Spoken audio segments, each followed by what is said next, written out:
ಎಲ್ರಿಗೂ ನಮಸ್ಕಾರ. ಇವತ್ತಿನ ವಿಡಿಯೋದಲ್ಲಿ ರಾಯರ ಸನ್ಯಾಸತ್ವದ ನಂತರ ಅವರ ಪತ್ನಿಯಾಗಿದ್ದ ಸರಸ್ವತಿಯವರ ಕಥೆಗೆ ಏನಾಯಿತು ಅನ್ನೋದ್ರ ಬಗ್ಗೆ ತಿಳ್ಕೊಳ್ಳೋಣ. ರಾಘವೇಂದ್ರ ಸ್ವಾಮಿ ಅವರ ಪೂರ್ವಾಶ್ರಮದ ಹೆಸರು ವೆಂಕಟನಾಥ. ಅವರು ಗೃಹಸ್ಥಾಶ್ರಮದಲ್ಲಿದ್ದಾಗ ಅವರ ಪತ್ನಿಯ ಹೆಸರು ಸರಸ್ವತಿ ಎಂದು ಗುರು ಪರಂಪರೆಯ ಕಥೆಗಳಲ್ಲಿ ಉಲ್ಲೇಖಿಸಲಾಗಿದೆ. ವೆಂಕಟನಾಥರು ಸನ್ಯಾಸ ದೀಕ್ಷೆ ಸ್ವೀಕರಿಸುವ ನಿರ್ಧಾರ ಮಾಡಿದಾಗ ಸರಸ್ವತಿಗೆ ಅದರ ಬಗ್ಗೆ ಸಂಪೂರ್ಣವಾಗಿ ತಿಳಿದಿರಲಿಲ್ಲ ಎನ್ನಲಾಗಿತ್ತು. ಒಂದು ದಿನ ದೀಕ್ಷೆಯ ವಿಚಾರ ತಿಳಿದುಕೊಂಡ ಸರಸ್ವತಿಯವರು ದುಃಖದಿಂದ ಓಡಿ ಬಂದು ಮಠಕ್ಕೆ ತಲುಪುವ ಪ್ರಯತ್ನ ಮಾಡಿದರು. ಆದರೆ ದಾರಿಯಲ್ಲಿ ಬಾವಿಗೆ ಬಿದ್ದು ದೇಹ ತ್ಯಜಿಸಿದರು ಎಂಬ ಪ್ರಸಿದ್ಧ ಕಥೆಯಿದೆ. ಅಕಾಲಿಕ ಮರಣದ ನಂತರ ಅವರ ಆತ್ಮಕ್ಕೆ ಶಾಂತಿ ಸಿಗದೆ ಪ್ರೇತ ರೂಪದಲ್ಲಿ ಸಂಚರಿಸಿತ್ತು ಎಂದು ಹೇಳಲಾಗುತ್ತದೆ.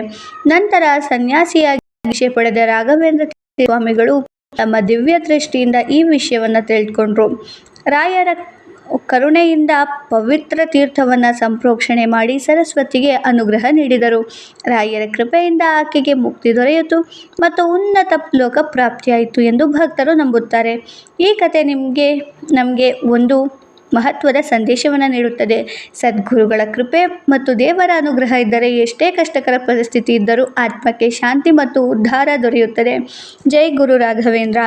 ಮಾಹಿತಿ ಇಷ್ಟ ಆಯಿತು ಅಂದರೆ ವಿಡಿಯೋನ ಲೈಕ್ ಮಾಡಿ, ಶೇರ್ ಮಾಡಿ, ಸಬ್ಸ್ಕ್ರೈಬ್ ಮಾಡಿ. Thank you for watching.